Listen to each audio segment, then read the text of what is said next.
आज की इस वीडियो में मैं आपको बताऊंगा 6 ऐसे स्टेप्स जो अगर आप प्रॉपरली फॉलो करते हो तो आपको एफिलिएट मार्केटिंग से पैसा कमाने से कोई नहीं रोक सकता। नमस्ते दोस्तों, मैं हूं आपका दोस्त वैभव सातव। हमेशा की तरह आज भी मैं आपके लिए एक ऐसा वीडियो बना रहा हूं जहां से मैं आपको बताऊंगा कि आप ऑनलाइन से पैसा कैसे कमा सकते हो। इसके पहले मैंने बहुत सारी प्लेलिस्ट बनाई है, आपको एफिलिएट से पैसा कैसे कमाना है, आपको ड्रॉप शिपिंग से पैसा कैसे कमाना है, आप वेबसाइट कैसे बना सकते हो, आप वेबसाइट पे एसईओ फ्रेंडली ब्लॉग कैसे बना सकते हो। अगर आपने वो सारे वीडियोस नहीं देखे तो आपके लिए मैं इस वीडियो के डिस्क्रिप्शन बॉक्स में उन सारी वीडियोस की लिंक डाल दूंगा, आप जाके चेक कर सकते हो।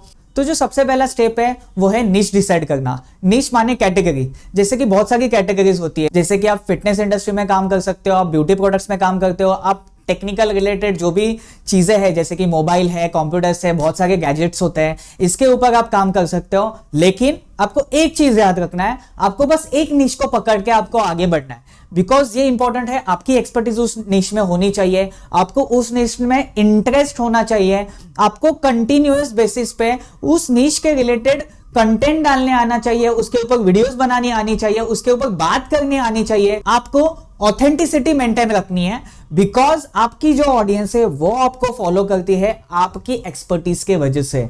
अगर आप बहुत सारे नीश में काम करते हो तो ऑडियंस को पता चलेगा कि आप बस सेल्स के लिए काम कर रहे हो, आप बस आपका प्रोडक्ट प्रमोट करना चाहते हो और बेचना चाहते हो। तो हमेशा ये याद रखें, आपको ऑडियंस को ध्यान में रखते हुए प्लस अपने इंटरेस्ट को ध्यान में रखते हुए आपको आपकी नीश डिसाइड करनी है।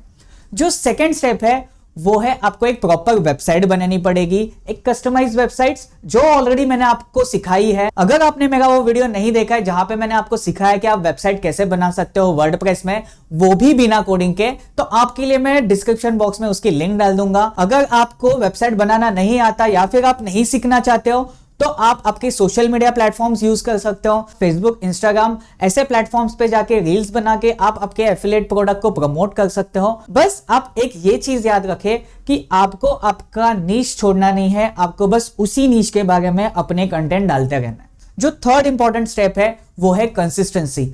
आपको आपके ऑडियंस को एंगेजमेंट करना होगा, आपको कंसिस्टेंटली डेली बेसिस पे या फिर एक दिन छोड़ के आपको कंटेंट डालना पड़ेगा। कंटेंट यानी जैसे कि ब्लॉग्स अगर आप आपके वेबसाइट पे लिखते हो, अगर आप वीडियोस बनाते हो, अगर आप इंस्टाग्राम पे रील्स बनाते हो, कंसिस्टेंट बेसिस पे आपको उसको अपलोड करना होगा, कंसिस्टेंट बेसिस पे आपको पोस्ट करनी होगी, तो ही जाके आपके ऑडियंस आपके साथ में एंगेज कर पाएगी। तो इसमें सबसे बड़ा लाइव एग्जांपल है हमारा ये यूट्यूब चैनल। अगर आपने देखा होगा तो हमने बस 2 महीने में 1000 से अबव सब्सक्राइबर्स जेन्युइनली बनाए हैं। कैसे बना है? जस्ट हमने कंसिस्टेंट वीडियो डाले हैं, हमने हमारी ऑडियंस बिल्ड की है, हमने हमारे वीडियोस पे हमेशा ये बताया है कि आप ऑनलाइन से पैसा कैसे कमा सकते हो।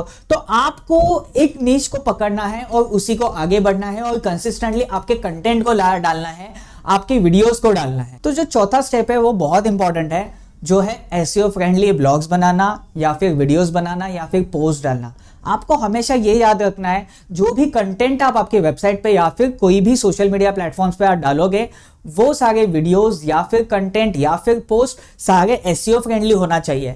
जैसे आपको पता होगा कि आज के तारीख में हैशटैग यूज किया जाता है यूट्यूब के ऊपर। अगर आप देखोगे तो वीडियोस अपलोड करते टाइम पे आपको टाइटल देना पड़ता है, आपको डिस्क्रिप्शन लिखना पड़ता है, आपको कुछ टैग्स लिखने पड़ते हैं वीडियो के रिलेटेड। या फिर अगर आप आपका कोई ब्लॉग लिख रहे हो तो मैंने आपको ऑलरेडी सिखाया है कि कैसे आप Ahref टूल से आप कीवर्ड रिसर्च कर सकते हो, कैसे आप उस कीवर्ड को आपके ब्लॉग में मेंशन कर सकते हो, कौन कौन सी चीजों का आपको ख्याल रखना है, ये सारी चीजें मैंने आपको सिखाई है।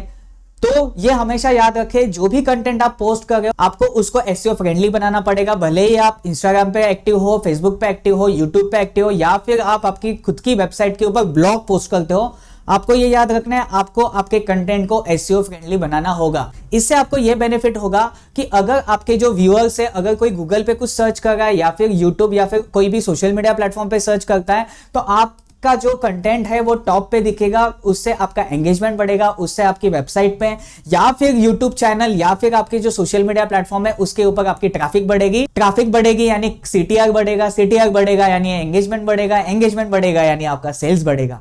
तो ये सारी चीजें जो है वो एक दूसरे के लिंक करती हैं, तो आपको ये चीजों के ऊपर ध्यान देना है और आगे बढ़ना है। तो जो 5th स्टेप है वो है एफिलिएट प्रोग्राम्स के ऊपर साइन अप करना। अभी आपने आपका नीश फाइंड आउट कर लिया है, आपको पता है कि आपको आपकी एफिलिएट लिंक्स को कहां पे प्रमोट करना है। उसके बाद में आपने आपके वेबसाइट के ऊपर या फिर सोशल मीडिया प्लेटफॉर्म्स के ऊपर अभी ट्रैफिक भी जनरेट कर दी है। इसके बाद में जो सबसे इंपॉर्टेंट पॉइंट आता है वो होता है कि आपके चैनल को मोनेटाइज करना यानी अभी आपको आपके एफिलिएट लिंक्स को जनरेट करना है, आपको एफिलिएट प्रोग्राम्स के ऊपर साइन अप करना है। मैंने ऑलरेडी आपको बताया है कि आप कैसे Amazon, Shopify, Fiverr इन जैसे प्लेटफॉर्म्स पे जाके आप आपकी एफिलिएट लिंक को जनरेट कर सकते हो। इन्हीं लिंक्स को लेके आपको आपकी वेबसाइट पे या फिर आपके सोशल मीडिया प्लेटफॉर्म्स पे डालना है। आपको एफिलिएट लिंक्स को प्रमोट करते टाइम पे ये हमेशा याद रखना चाहिए कि आपको वो प्रोडक्ट के बारे में नॉलेज हो, आपकी एक्सपर्टीज हो, प्लस आपने वो प्रोडक्ट खुद यूज किया हो।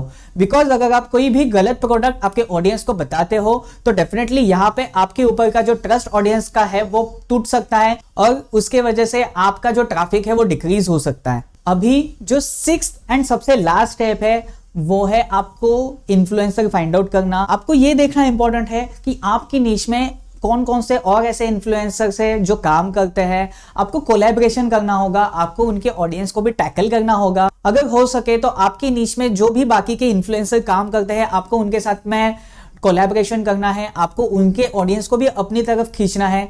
इसके लिए एक स्मार्ट स्ट्रेटेजी आपको करनी पड़ेगी। आप ऐसे इन्फ्लुएंसर को आप मेल के थ्रू रीच आउट कर सकते हो या फिर आप उनको डायरेक्टली डीएम करके आप रीच आउट कर सकते हो।